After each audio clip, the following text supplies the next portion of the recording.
session. Now I invite Dr. Reshmi S.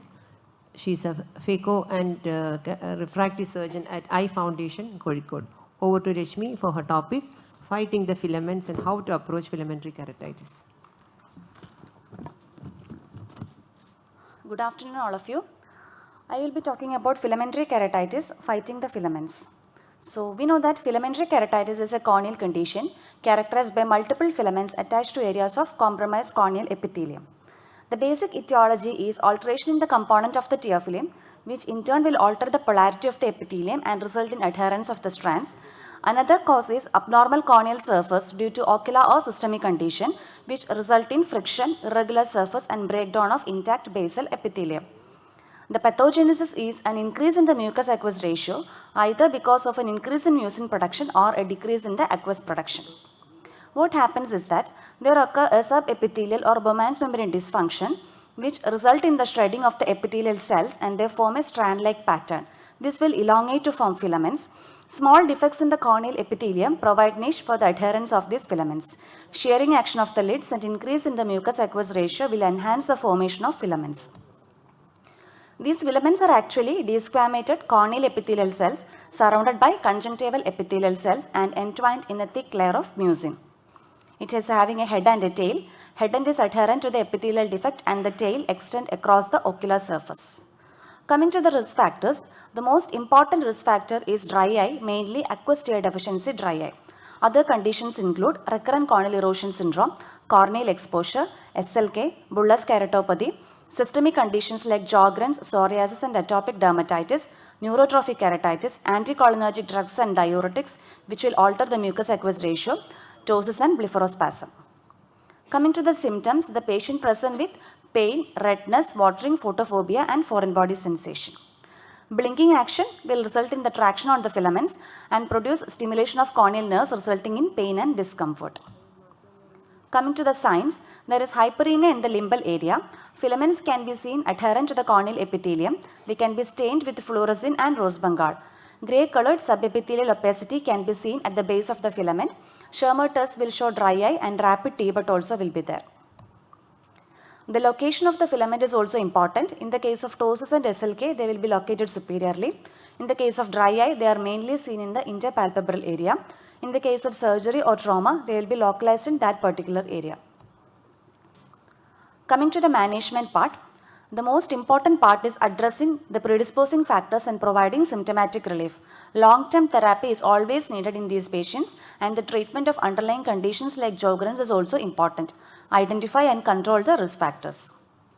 The aim of the treatment is to control the inflammation completely with both short-term and long-term therapies. Integrated care with other specialties such as rheumatology is also needed. We should provide adequate environment for the corneal epithelium to heal and restructure. The management can be divided into medical, surgical and the management of recalcitrant cases. The medical management mainly include lubricants, anti-inflammatory agents and medications that result in that dissolve the corneal filaments. Coming to the lubricants, it is the first line of treatment, either eye drops and eye ointment, basically preservative free. They provide symptomatic relief. The only problem is the short duration of action. By providing high viscosity agents, we can extend the time of action with some amount of blurry vision. Topical steroids is the next line of treatment which controls the inflammation. It reduces the accumulation of cytokines and increases goblet cell density, thus improving ocular surface integrity. Once the inflammation is controlled with topical steroids, cyclosporin can be used for the maintenance therapy. 0.05, 0.1 and 0.09% concentrations are available. It's a calcineurin inhibitor and inhibit T cell activation, thus decrease the release of inflammatory cytokines. It also enhances the aqueous component of the tear film and increases goblet cell density. N-acetylcysteine is another drug. It is having a mucolytic action. It dissolves the filaments and thus resolves the symptoms. 10% drops 4 times daily is the required concentration, but it can produce stinging and burning sensation. 0.5% and 0.3% drops are also effective with less side effects according to literature. It is not commercially available and has to be compounded by the pharmacist. Acetylcysteine is available as 200 mg water soluble granules. So if we dilute is that in 5 ml artificial tears we get 4%. If we dilute in 10 ml artificial tears we get 2%.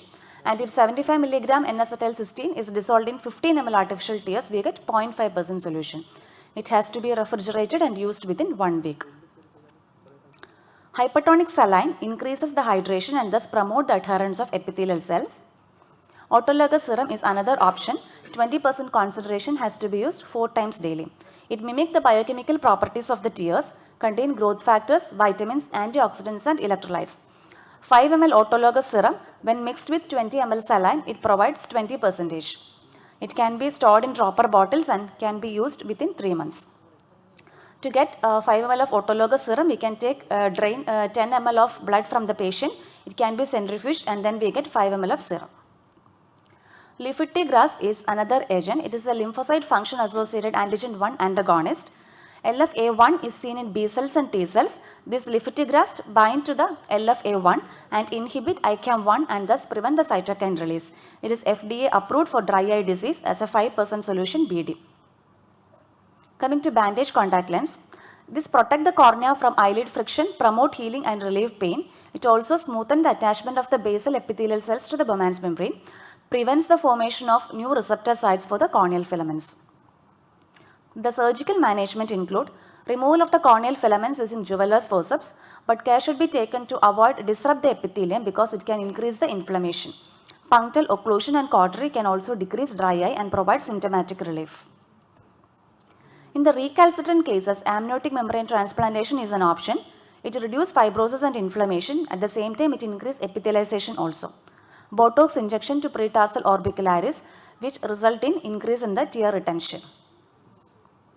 The only complication associated with this is infectious keratitis. The prognosis is generally good, but long-term treatment is required and the frequent follow-up is also necessary. Thank you.